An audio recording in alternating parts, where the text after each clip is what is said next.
E aí, cara? Como que tá essa vida de estudar pra caramba, ver esse cenário político decadente? Olha, a questão é o seguinte, eu fiquei 30 anos como professor na Universidade Pública, né?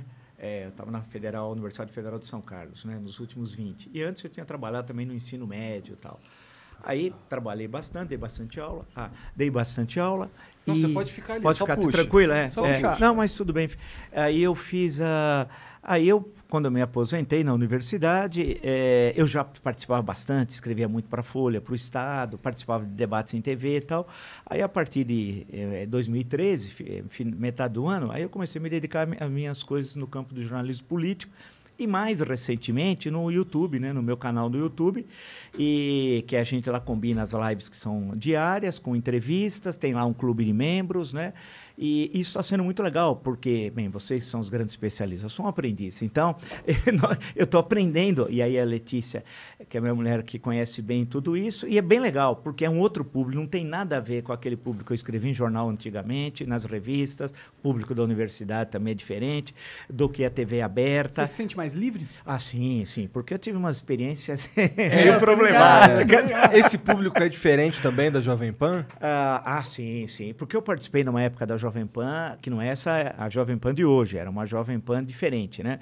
Tanto que com quem eu trabalhei, quase 90%, 95% foi embora, né? Está em outros veículos de imprensa e tal, fazendo outras coisas. Mas é um outro público. E é legal porque a gente tem uma ideia, você fala com o mundo inteiro, né? Cara, o que tem de brasileiro espalhado pelo mundo.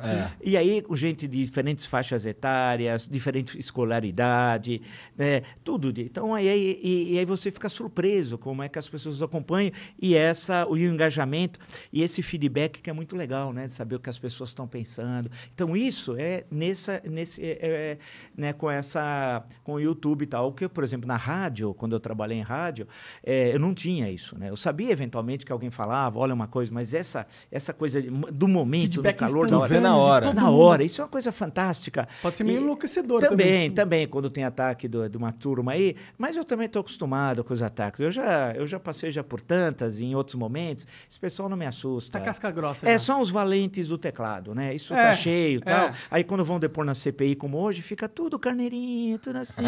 É leão, depois vira um gatinho, né? Então, na hora do vamos ver. Então, eu tô acostumado. Mas é legal. É que nós estamos vivendo um momento extremamente difícil do Brasil, um momento terrível, né? É o pior momento da história do Brasil republicano, em termos econômicos. E olha que tu meteu o pau no governo do PT também. Verdade, é verdade. Então, o que uma pessoa até disse uma coisa seguinte, olha, o legal com você é que você tem os princípios. Você faz análise política, mas não partidária. Então, o princípio é o mesmo, é esse daqui. Se os governos vão fazendo assim, o problema é deles. Eu estou com a mesma visão democrática, republicana, radical, no sentido de defender o que eu acho que é bom para o país. E eu sei que bater de frente tem um custo. Por exemplo, com o caso do PT, eu escrevi um livro, um dos mais vendidos, teve uns 150 mil exemplares. Caralho. A década perdida, 10 anos de PT no poder e tal. E tive processos, um monte do PT, inclusive do próprio Lula. Tivemos assim, ele aí, eu aqui, também na Barra Funda, lá no fórum. Mas isso faz parte com outros políticos do PT, agora mesmo, agora virtual, semana passada, com mais um, que eu já nem lembrava, de 2018, fazia tanto tempo. Mas isso faz parte. Quando é uma discussão assim, no campo, vai no campo das ideias, tal, e por alguma razão eles recorrem à justiça. Agora, já a questão do bolsonarismo, o bolsonarismo está fora do campo democrático. O Bolsonaro é nazi-fascista sem o saber, porque ele é preguiçoso. Eu chamo de mandrião. Mandrião é uma palavra mais educada para falar vagabundo. Então, ao invés de você falar vagabundo, fala mandrião. Mandrião acho que eu estava nos desenhos do Pica-Pau. Então, é uma palavra que também em desuso, mas porque aí ele, ainda bem que ele não lê, não estuda, não escreve, né? Tem problemas cognitivos seríssimos. É um aluno da terceira série do Fundamental 1, né? Ele mais ou menos está ali, na terceira série. E aí, com ele, a barra é pesada, é paulada, é pancada com essa turma que pressiona, que ameaça de morte, né? Então, você precisa fazer o boletim de ocorrência. Ao mesmo tempo, pega lá e a Letícia acompanha isso pela internet, o sujeito manda o modelo para entrar com ação na justiça. Então, por exemplo, a mesma questão em 25 lugares diferentes do Brasil. Então você pega um cara entra com processo no Acre, um no Rio Grande do Norte, outro no Rio Grande do Sul, outro no Mato Grosso, outro em Minas Gerais. Só que agora... A finalidade é encher o saco? Encher o saco e criar, censurar, né? Criar um incômodo e falar, olha, toma cuidado aí. Então eu ganhei, quer dizer, o meu advogado, doutor Alexandre Fidalgo, que ganhou, dessas 20 e tantas em relação só a essa questão, já 17 foram julgados e foi ganhar as 17. Alguns juízes até decidiram, usando a expressão assédio judicial, né? E aí é um meio de tentar coagir, de censurar. Mas eu vou levando sem nenhum problema e vamos em frente. O importante é a gente ter princípios, né? Defender a ordem republicana, combater a corrupção, defender que o Brasil... As nossas 4 últimas décadas foram um horror. Eu peguei um outro momento, não de vocês, da história econômica do Brasil, que o Brasil crescia a ritmo chinês. O Brasil cresceu a 10, 11, 12, 13% ao ano. Tal. Então, entre 1930 e 1980, durante 50 anos, meio século, o Brasil foi o país que mais cresceu no mundo ocidental. Nós perdemos o caminho nas últimas 4 décadas. E essa que terminou agora, em 31 de dezembro do ano passado, foi a pior das 4. O 2015, 2016 foi um verdadeiro horror em termos econômicos. Então, você cai a renda per capita, a expectativa de vida, e o país fica parado. Nós estamos parados, né? O mundo inteiro está se recuperando, se desenvolvendo, e nós aqui estamos assistindo. Você vê a população cresce do Brasil 0,8, que é muito pouco. Quando eu fazia ginásio, nem existe mais ginásio, seria o Fundamental 2, né?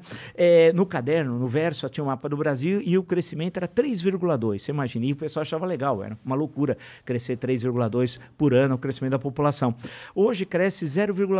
Se o país no ano que vem crescer em torno de 1, não vai passar disso, 0,8, é igual ao crescimento demográfico, ou seja, nós estamos estagnados. Então é um momento terrível que nós estamos passando, de estagnação econômica, inflação, essa combinação inflação e estagnação, a chamada estagflação, aí é um horror, né? E estamos passando problemas sérios no campo econômico, no campo social, as pessoas morrendo de fome, você pega a extrema pobreza, né? Tem dados horríveis. Agora que tem muitas reportagens, o pessoal abrindo lixo para comer. Eu vi isso. Eu vi também. Eu vi, quer dizer, e é uma coisa assim inacreditável. Quer dizer, nós estamos num caos social, num caos econômico, político nem se fala, porque ele é um pobre, um incapaz, o Bolsonaro, né? É um beócio, como eu chamo, a palavra também em desuso. Quer dizer o quê, professor? Beócio era um sujeito medíocre, meio burro, porque vem da antiguidade. Em Atenas tinha a península da Ática e tinha a cidade de Atenas, e Beócio era no campo. Sempre teve essa discriminação em relação aos moradores da cidade em relação ao campo, né? Então era que o pessoal era pouco letrado e coisa do tipo. Mas essa expressão também ninguém usa mais. Mas é bom, uma vez por outra, recuperar. Então ele é um beócio, mas se ele só fosse um beócio, ainda o pior é que ele é corrupto, genocida, ladrão e sócio e líder de uma organização criminosa, do qual ele é o chefe, os filhos participam, né? Basta ver as rachadinhas. É que o INHA diminui o crime, né? A gente fala, INHA, o cara fala, pô, tal. Não, ele desviou dinheiro público, peculato, nos gabinetes do Carlos, do Flávio e dele, né?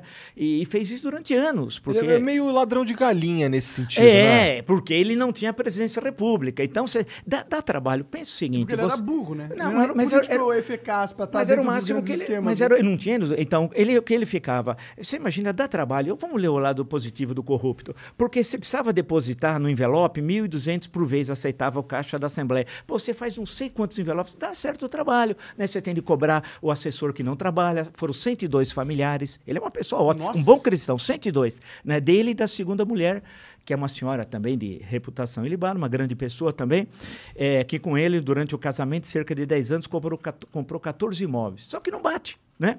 Se você pega os rendimentos dela e dele, como é que eles compraram 14? É o peculato, é o rachadinha, que eles tinham, lavavam dinheiro com imóveis e tal. Então, é um momento difícil, porque você junta caos social, caos econômico, um país sem perspectiva, o mundo se modernizando rápido. O Bolsonaro na presidência, não temos lideranças políticas sólidas, alternativas, né?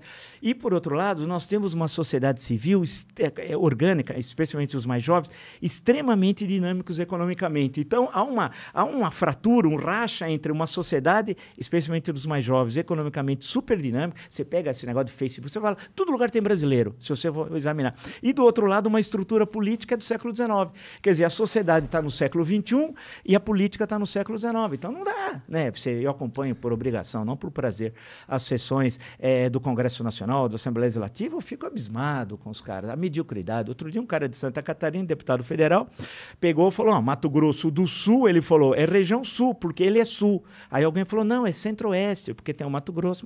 Não, se tem sul, é região sul. Quer dizer, não sabia nem geografia. E foi o mais votado. Pior que o cara, em Santa Catarina, foi o mais votado. Então, a Aparecida do Norte devia ser na região amazônica, porque é norte, né? Sai do Vale do Paraíba. Então, você tem um nível muito baixo de representação política, uma sociedade super dinâmica, que você não entende, né? De inserção do mundo, tal, gente que quer crescer, e uma estrutura muito antiga do lado de cá. Então, eu acho que é por isso que o pessoal fala assim, pô, mas você critica tudo? Não. Uma coisa é você ter uma análise crítica, analítica e também propositiva. Nós podemos sair dessa, nós temos tudo para dar certo.